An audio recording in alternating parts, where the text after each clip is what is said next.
about to take off our land. Yeah. And somebody reported, hey, this doesn't sound right. And again, just ignored. Well, the New York Times report that you all are talking about is reporting that Israel knew Hamas was planning a wide-scale assault a year before the October 7th terrorist attack, and they knew details. According to the paper, Israeli officials obtained an approximately 40-page document, which they codenamed Jericho Wall. It outlined point by point exactly the kind of devastating invasion that led to the deaths of about 1,200 people. The Times writes Israeli military and intelligence officials dismissed the plan as aspirational, considering it too difficult for Hamas to carry out. Earlier this morning, Israeli Defense Forces responded to the report, writing a statement, quote, "The IDF is currently focused on eliminating the threat from the terrorist organization Hamas. Questions of this kind will be looked into at a later stage." That will add to the list of questions that they are putting off to a later date. What was Benjamin Netanyahu doing? Was he distracted? Why the delay in the response? If something is happening 40 minutes away, women are getting raped, babies are getting shot, people are getting run out of their homes, why is it taking 7 hours? I mean, this seems like, how do you not see this as a choice not to respond at this point? I've got to say, these statements saying we'll talk about it later, we'll talk about it later, that would work if they were the United States and we're not depending on funding from another country. But I was a strong, I don't think it'll be surprised, anybody that watches this show, I was a strong supporter of Israel in Congress as well. And I would be the first person in Congress to say, wait a second, we're giving more money to this government to execute a war? Like when we have a guy over there that has an approval rating maybe in the teens, is hated around the region, is not respected around the world. I mean, Eugene, this does not make funding for Israel any easier. That Netanyahu is doing everything he can to hold on when he knew this attack. His people knew this attack was coming for a year. It's not good enough for members of Congress on the Hill, is it? To just say, you know, we'll talk about this later. We're fighting a war right now. You guys just butt out. Yeah, you can't want funding and help from a huge country like the United States and not expect some kind of questions, this question in particular, after this reporting. I mean, it's already been super complicated trying to figure out what funding could go to Israel, when it would go to Israel, because of the splits both within the parties themselves and the tension between the parties, Republicans and Democrats, and what they want to see. If you think about before October 7th, where the United States was going and thinking about Israel, and more importantly, thinking about Netanyahu, President Biden and Vice President Kamala Harris were constantly talking about Israel as a democracy that was backsliding, that, you know, kind of alluding to the idea that there needed to be something past Netanyahu. Yeah. And so now we're back to that, right? Like more questions about what was Netanyahu doing. And he is facing a lot of pressure within his own country. You just heard from that brother of the hostage. They're going to continue to ask the questions, get all the hostages out. And now with this, why weren't you helping these people before these things happened? The question or the statement, we're going to wait till later for every question that we ask. The unfortunate problem here and why it falls flat, rings untrue, is that the answers to these questions would help everybody in Israel and the U.S. supporting Israel move forward. You can't leave these. And again, even strong supporters There's bad answers. Even strong supporters of Israel and the United States, and I put myself right up there, we're not blind. No. We can watch the television. We can see what's happening in the West Bank. The situation doesn't get, like, the West Bank is becoming more chaotic by the day. What does that mean? It means we get further away from a two-state solution, which Netanyahu has fought against for over a decade now. That means there's a possibility, if you're a strong supporter of Israel, that you're now looking at a two-front war, possibly a three-front war, when the IDF has their hands full with Gaza. And Frank, I've just got to say, you and I have talked through the years. You've talked privately. We have spoken about your family. We've spoken about the Holocaust how it has impacted your family, how it has impacted so many families. I spoke with a man, I won't say his name here, but that a lot of people know, that was practically in tears, talking about how his generation, felt like his generation let down those past generations that survived the Holocaust, got to Israel. They would see the numbers burned in the arm. And then when they tried to get their grandfathers or grandmothers to, or fathers or mothers to talk about it, they'd start to talk and they'd stop and go, that's all right. We're here now. We're safe now. And this guy said, I feel like our generation let all of those people who survived the Holocaust down by allowing this to happen. And now we find out it's actually worse than we ever imagined. I want to ask you, as someone who this is extraordinarily personal to, just tell me about this headline. Tell me about this story. How do you feel? How does your family feel about this? One of the essential promises of Zionism and of the state of Israel was that it would protect the Jewish people from a recurrence of the sorts of pogroms and the destruction of the Holocaust. And the utter incompetence displayed in the face of this sort of threat, and to know that it was coming for so long and to do so little to prepare. And in fact, we also know that battalions of troops were shifted to the West Bank, where settlers and were provoking tension with the Palestinians in the West Bank. And so in order to protect Bibi Netanyahu's coalition, Israel's security was sacrificed. And okay, I think so one of if you can explain this to our viewers, because we brought this up earlier, Netanyahu didn't want to bother with Gaza because that didn't involve him politically. The West Bank, when he gave license to extremists to set up illegal settlements, and let me just say, illegal settlements, he knew that he was going to cause unrest, and politically, him trying to provoke the West Bank and undermine the Palestinian Authority, what did that do? That helped him politically with the religious extremists.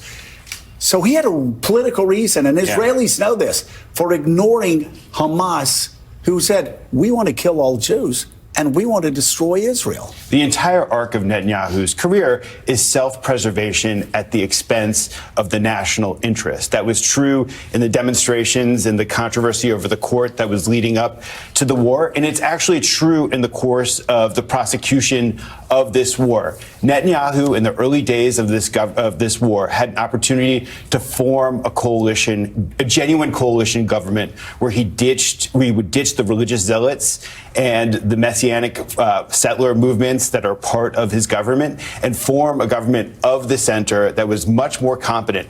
The foreign minister, the national security advisor, all of these people who populate the Netanyahu administration are incompetents. They don't have the capacity to pull off the sort of diplomatic endgame, the sort of project that's required in order to rebuild Gaza in the wake of this. And the government has consistently sacrificed any sort of thinking about the end game in order to preserve this cockamamie, dangerous coalition. Extremist coalition. And Yasmin, it's not like we weren't hearing from people inside of Israel that Netanyahu had pushed out secular Jews who were extraordinarily professional, who had built up the reputation of the IDF and Mossad, in exchange for bringing in, well, I will just say, people that were called clowns by Israeli insiders.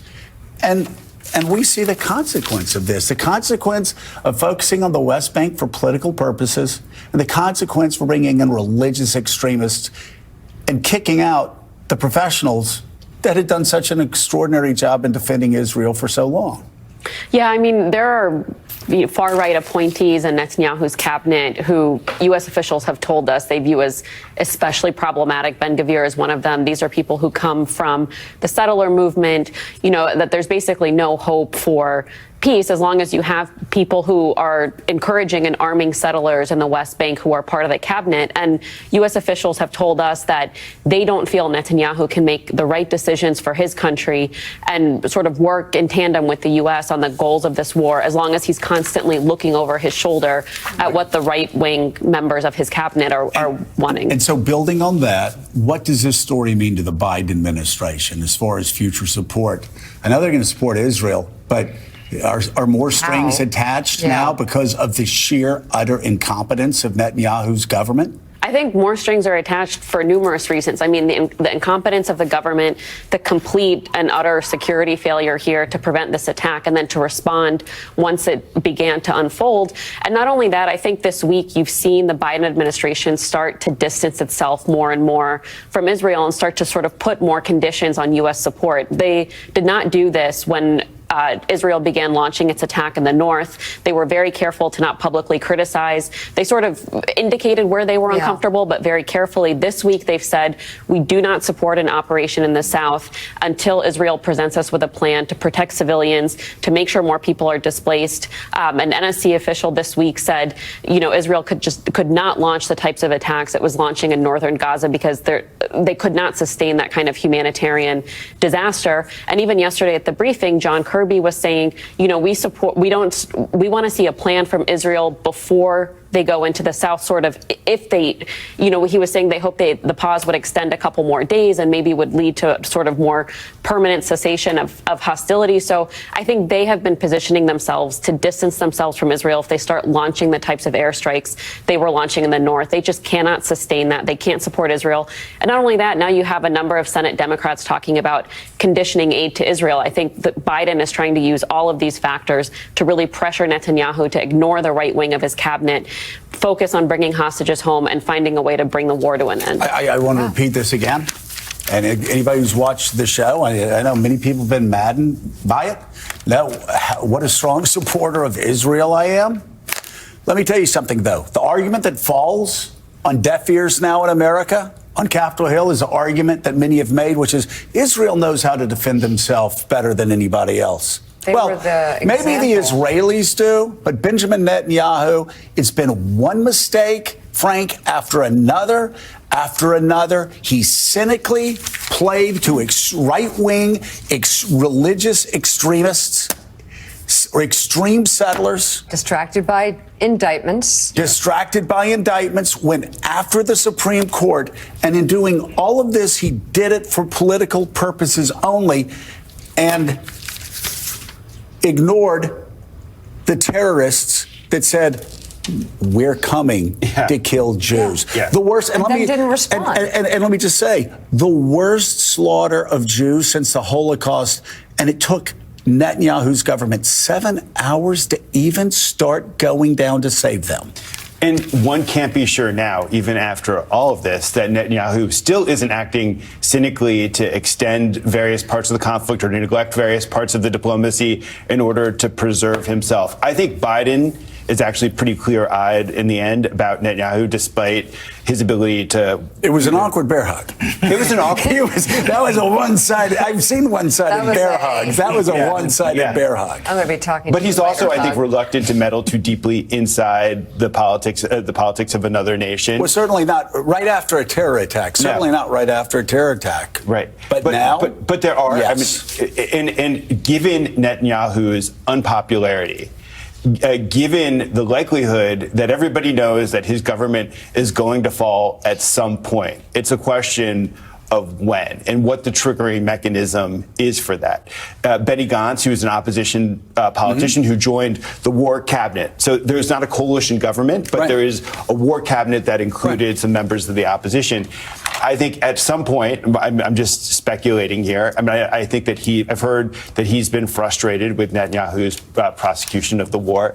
At some point, he has to make a decision about how much more cover he can provide for Netanyahu, given these failures, given the fact that it's actually hard to know how the war is going in terms of the actual elimination of Hamas, which is the end one of the end goals of the operation. I mean, how much of Hamas has actually been destroyed in the course of the operation? It's a relatively open question. We don't have great reporting on that at this stage, but it's an essential question.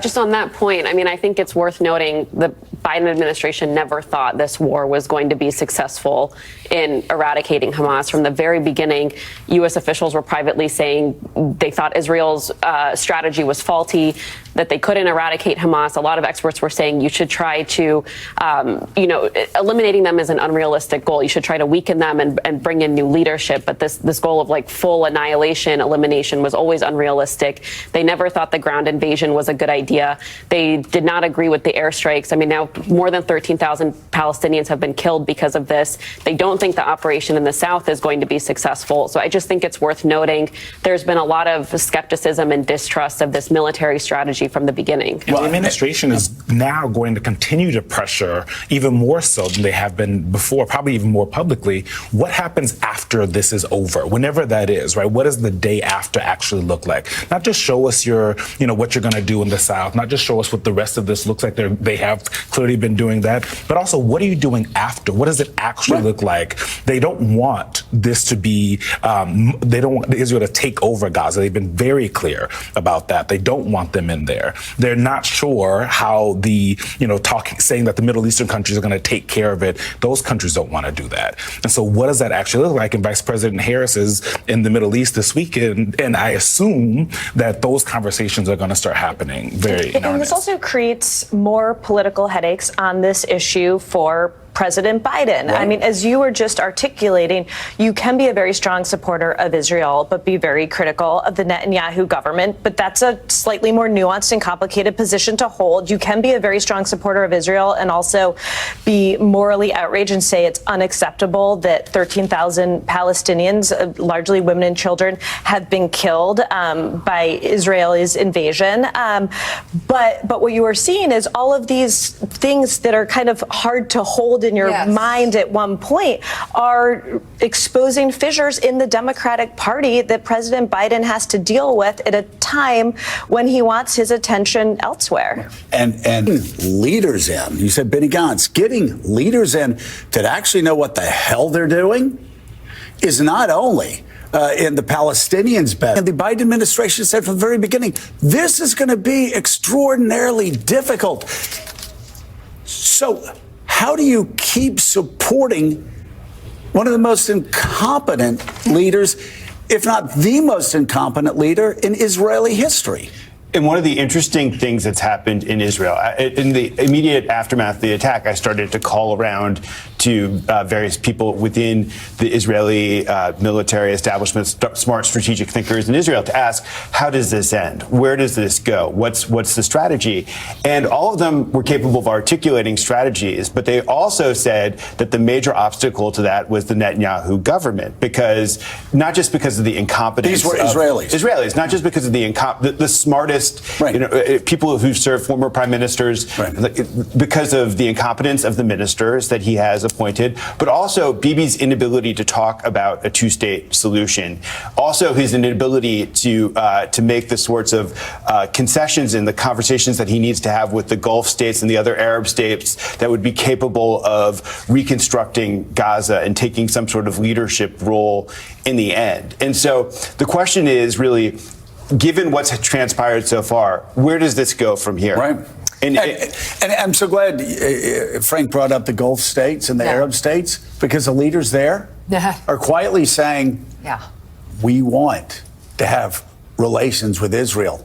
The longer this drags on, the way it is going, the way the Netanyahu government is executing this war makes it harder by the day. Absolutely. White House reporter for the Washington Post, Yasmeen Abu-Talib, thank you so much for coming on. Come back, please.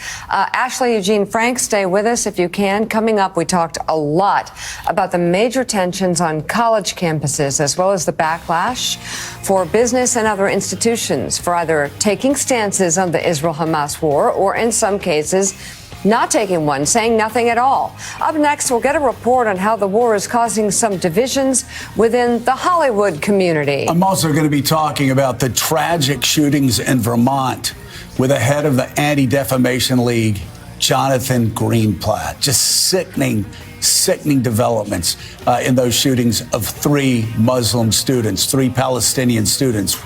Jonathan will join the conversation next. You're watching Morning Joe. We'll be right back. Seen a number of organizations and entities struggle in their public responses to the October 7th terror attack and Israel's ensuing military action in Gaza. Collectively, Hollywood has also grappled with its reaction, with some actors and writers wanting their unions to be more vocal in condemning Hamas, while others say they have received public backlash and even professional retaliation for their own comments. Let's bring in NBC's news entertainment correspondent Chloe Melas with the details on this. Chloe. Good morning, Mika. Hollywood is no stranger for taking a stand publicly on current controversial issues. But this one has people divided on what is free speech and what is hate speech. And the repercussions for going too far could mean being dropped by an agency or even losing your job. Nearly 2 months into the war between Israel and Hamas, the world is divided. Tensions mounting in D.C., on college campuses, and in Hollywood. In the days following the October 7th terrorist attacks on Israel, companies including Disney, Paramount, and Comcast, the parent company of NBC News, condemned the acts. Celebrities, including Juliana Margulies and Natalie Portman, posted messages of solidarity with Israel on social media. And Michael Douglas and Jerry Seinfeld were among 700 actors, writers, and directors who penned an open letter in support for Israel. But since then, as images captured the devastation in Gaza, some began posting support for Palestinians, including models Gigi and Bella Hadid. The divisions have grown in Hollywood. Some have faced fallout for taking public stands on either side of the conflict.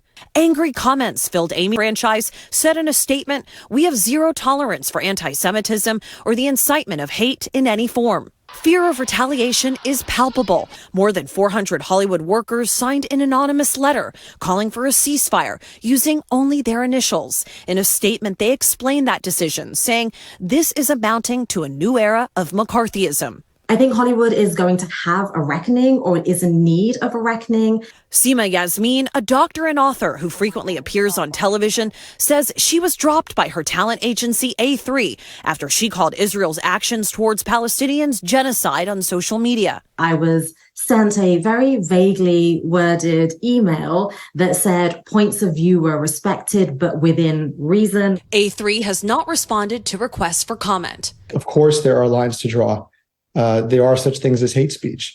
I think that's different than free speech. Modi Wijik, the chairman of Media Rights Capital, the studio behind Ozark and Knives Out, says Hollywood's struggle is deciding what counts as free speech and what goes too far. Organizations are trying to figure out what those lines are for them, and you're seeing that get worked out. Hollywood has a long history of wrestling with controversial political issues. From the notorious Red Scare after World War II, when hundreds of Hollywood stars were suspected of being communists and temporarily blacklisted, to decades later, when actress Jane Fonda sparked outrage after she was photographed in Hanoi during the Vietnam War, sitting alongside North Vietnamese troops, earning her the nickname Hanoi Jane. I will go to my grave regretting the fact that I was photographed sitting on an anti-aircraft gun. And now today, another war has tensions running high. Certainly, we have seen a polarization in issues about international affairs. But this does seem to be a particularly difficult one in many respects. Emotions are raw. And a follow-up to some of those examples that we just showed you, model Gigi Hadid has been facing mounting backlash for an Instagram post Monday where she inaccurately said Israel is the only country in the world that keeps children as prisoners of war. In response, entertainment executive Scooter Braun said on his Instagram story, quote, "Let's get our facts straight before we post to 78 million people." Hadid has since posted an apology for her comments, saying that she failed to, quote, fact check and that she does not stand stand behind the spreading of misinformation. But she does say that she'll continue to speak out in support of Palestinians. Also, Juliana Margulies, who we told you earlier has been a vocal supporter of Israel, is seeing her own backlash this morning after her comments on a podcast went viral. The actress said that the black community was, quote, brainwashed to hate Jews, and that if LGBTQ people were to enter an Islamic country, they would be beheaded and, quote, played with like a soccer ball. Representatives for the actress have not responded to multiple outlets' requests for comment. Mika? Oh, my gosh. NBC correspondent Chloe Malas, thank you very much for that report. We really appreciate it. Joining us now, and we definitely need to hear from him, the CEO of the Anti-Defamation League, Jonathan Greenblatt. Wow. Jonathan, let's be very clear here, and maybe you can help with. It's going to be impossible to draw a line that everybody's going to agree with. It is okay to come out in support of Palestinians. Coming out in support of Palestinians is not support of Hamas, is not support of terrorism. That can be done. What we have seen, unfortunately, from some in Hollywood has gone far beyond that. But I just want to say, I've seen some posts that have been attacking people for simply supporting Palestinians. Look, Joe, that is they should not be attacked for that. That is far different than providing aid and comfort to Hamas. 100%. We have a moral obligation as human beings to say Palestinian civilians should never be killed. Now, we can argue about the causality to a certain degree in terms of Hamas's tactics, but let's be clear. Talking about the dignity of Palestinian people, we have a moral obligation to do that. We have a moral obligation to call out these 3 young men who were shot in Burlington in what appears to me to be a hate crime. God. So just terrible. like we should be calling out the Jewish elderly man who was bludgeoned to death in Israel, in Los Angeles at a pro-Israel rally. So I don't understand why people feel the need to deny the humanity of others. And at the same time, Susan Sarandon's not exactly, David Ignatius, right? No. And so when she makes claims and she posts things on social media that Israel's committing genocide, that it's lying about the murder of civilians, I wouldn't go to Gigi Hadid, to write a column in the New York Times. So I think we need to acknowledge that celebrities do have a kind of reach and a kind of power and influence, which makes when they get it wrong, it really reverberates. But that should not impede our ability to understand, again, the dignity of Palestinian civilians and the innocence of Israeli lives, too. Like, we should call out anti-Semitism when it happens. We should call out anti-Muslim hate when it happens. And we should do it full stop without qualifications. Jonathan, part of the problem is, early on in this conflict, we saw a lot of people afraid to speak out, actually in support of the Jewish people who had been slaughtered for a lot of different reasons.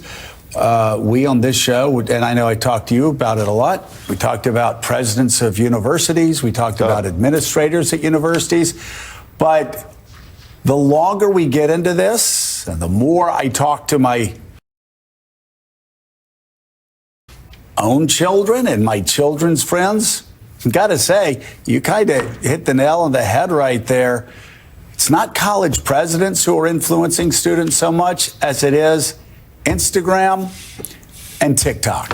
And so when somebody with 75, 80 million followers says something, they're not, a lot of people, a lot of younger people who know nothing about this conflict, they hear something from a celebrity, they're going to take it in, and they're not going to hear the correction 5 days later. That's correct. That's correct. And let's be frank about it. We've been on this show. We've talked about Instagram. We've talked about Twitter or X, and you've seen my back and forth with Elon Musk. But we need to talk about TikTok.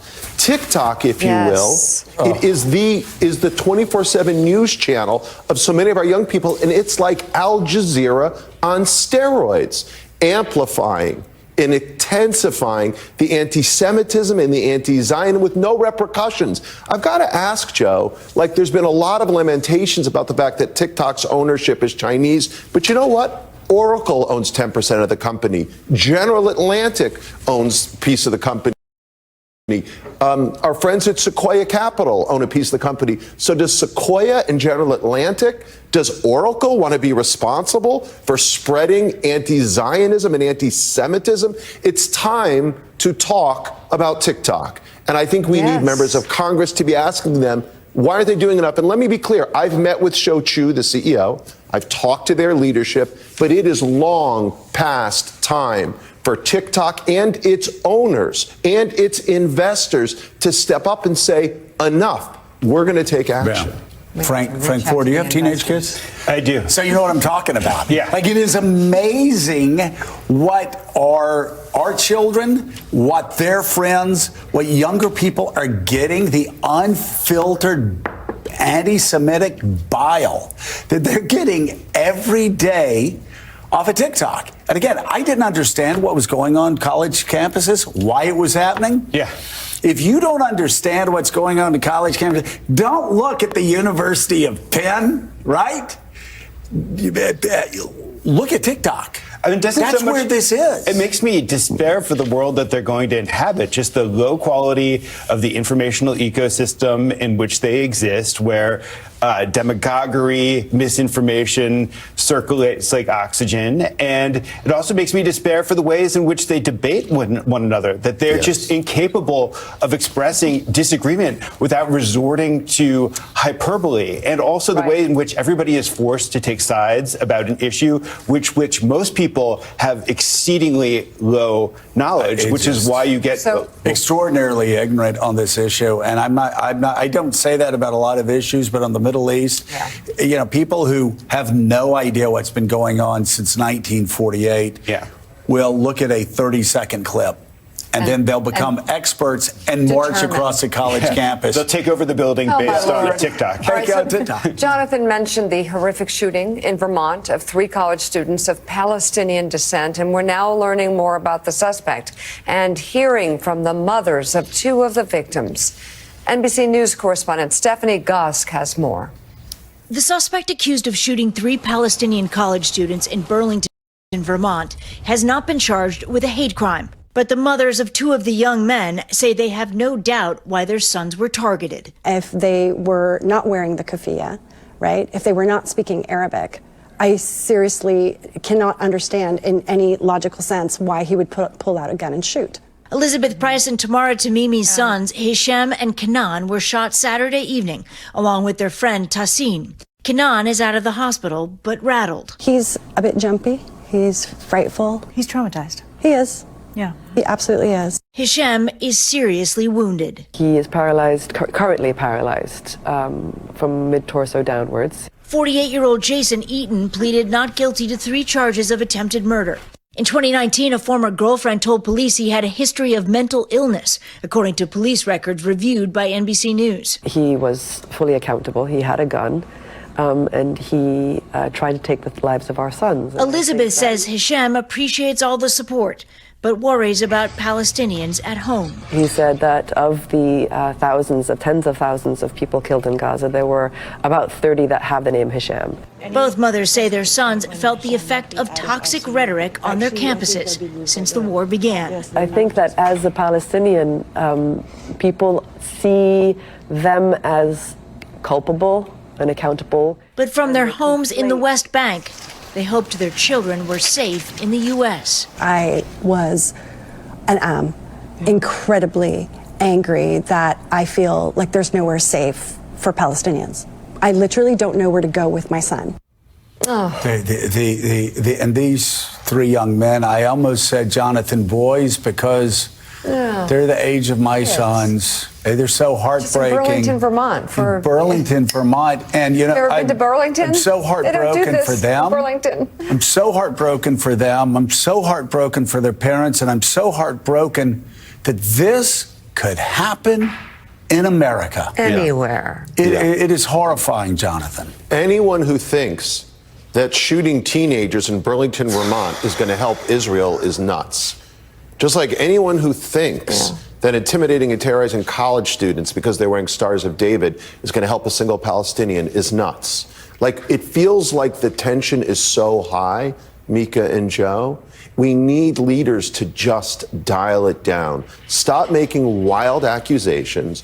Call out hate when it happens. That's all it takes. And yet, I don't, these university presidents you mentioned, Joe, the cowardice. Next week, the presidents of Harvard, Penn, and MIT are being compelled to testify before Congress and to explain how things have unraveled to such an extent that we have Jewish students being assaulted this past week at Ohio State, at University of Massachusetts. There was a referendum this week at Michigan about Israel committing genocide. We need presidents to say whether you are Jewish or Muslim, all our students are entitled to an education without fear of violence or reprisals of any kind. Do you know what you call Jewish students and Muslim students? Americans. Yes. And the idea that you have politicians that are trying to divide America over this, that you have, I will say, college presidents who have been cowards in so many respects. It's heartbreaking. Muslim students, Jewish students have to be protected. Yes, they do. Have to be protected. Once again, CEO of the Anti-Defamation League, Jonathan Greenblatt. Thanks. It's always great to have you on these Fridays. Thank you very much. And still ahead, White House reporter for the Wall Street Journal, Ken Thomas, joins us with his latest reporting on the hand-wringing that is happening from some Democrats about Biden's re-election campaign. Well, that's like nicer than bedwetting.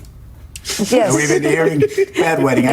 I think we should tell all of our guests you're substituting that with hand-wringing. Very nice. And as we go to break, this programming note, on Sunday, MSNBC Films presents an NBC News studio production entitled Between Life and Death. The documentary retraces the tragic story of Terri Schiavo, going beyond the headlines of the national debate over her life that reverberates in today's culture wars. Here's a look at the film's trailer. The battle over Terri Schiavo has come to involve state judges, federal judges, the Supreme Court, the Congress, and even the President of the United States.